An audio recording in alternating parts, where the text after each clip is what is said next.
आशा और जानकी बेलागंज की रहने वाली थी।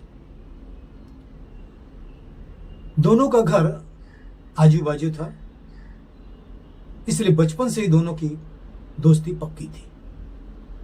दोनों साथ साथ खेलती, साथ साथ स्कूल जाती और साथ साथ ही कहीं घूमने जाती।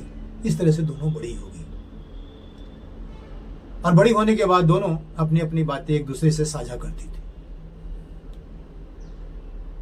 वह गांव वालों को कभी किसी भी प्रकार का शिकायत का मौका नहीं दी, इसलिए गांव के लोग उसकी इस दोस्ती को बहुत पसंद करते थे और उनसे खुश रहते थे।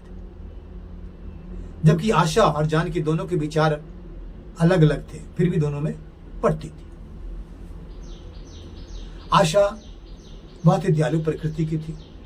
वो हमेशा दूसरों की मदद करने के लिए तैयार रहती थी। उसका सिद्धांत था कि नेकी कर दरिया में डाल, यानी भलाई करो और भूल जाओ। जबकि जानकी ठीक उसके विपरीत थी। वो थोड़ा स्वार्थी थी। सेवा करना, मदद करना, ऐसा विचार उसके दिमाग में कभी आता नहीं था। उसे झिझक होती थी, उसे ये पसंद नहीं था। फिर भी आशा के साथ उसकी पटती थी। एक दिन दोनों स्कूल से घर वापस आ रही थी तो उनकी नजर एक बुढ़िया पर पड़ती है जो एक बड़ी सी टोकरी में सब्जी ली हुई थी। पूरा टोकरी भरा था सब्जियों से और भारी थी, इसलिए उसे परेशानी हो रही थी। वह आशा को इशारे करके अपने तरफ बुलाती है मदद के लिए। आशा तुरंत जाने को तैयार हो जाती है। वो जानकी को भी बोलती है चलो, तो वह झिझकती है, जाने से मना कर देती है। तब आशा कहती है देखो, किसी की मदद करने में आनाकानी नहीं करना चाहिए। किसी की मदद करना अच्छी बात समझी जाती है। चलो। तो जानकी आशा के साथ जाती है, उस बुढ़िया की मदद करती है, उस बुढ़िया को उसके घर तक पहुंचा देती है।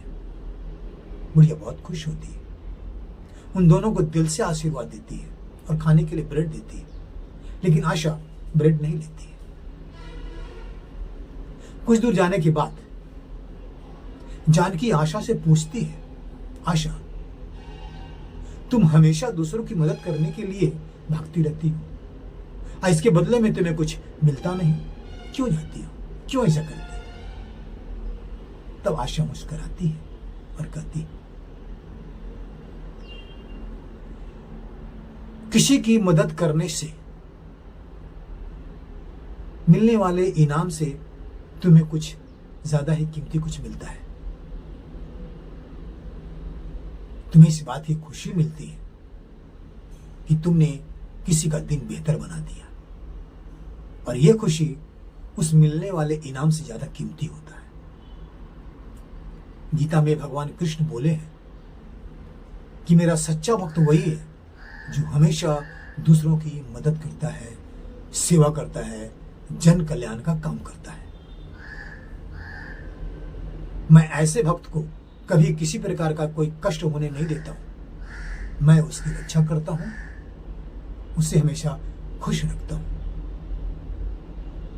मानव सेवा ही सच्चा धर्म है, और जो धर्म की राह पर चलता है उसे किसी प्रकार का दुख कैसे हो सकता है। जानकी जब अपने घर जाती है तो इस बात पर बहुत विचार करती है। आशा की हर बात पर गहन चिंतन करती है, और यह ध्यान आता है उसे कि आशा के चेहरे पर कभी किसी प्रकार के दुख का भाव नजर नहीं आया, और न ही किसी प्रकार के तनाव उसके चेहरे पर नजर आया। वो हमेशा ही खुश रहती है। तो जानकी को समझ में आ गया कि जीवन में खुश रहना है, सच्चा सुख प्राप्त करना है, तो निस्वार्थ भावना से दूसरों की मदद करनी चाहिए, सेवा करनी चाहिए। यह समझ आते ही वह अब आशा के साथ गांव में कहीं किसी को दुख या तकलीफ होता था तो उसके साथ जाती और दिल से सेवा करती, मदद करती। गांव के लोग इन दोनों से बहुत खुश थे, बहुत खुश हो गए। पूरे गांव में इनका नाम होता कि सेवा और दयालुता की ये दोनों मिसाल बन गई। इस कहानी से यही सीख मिलता है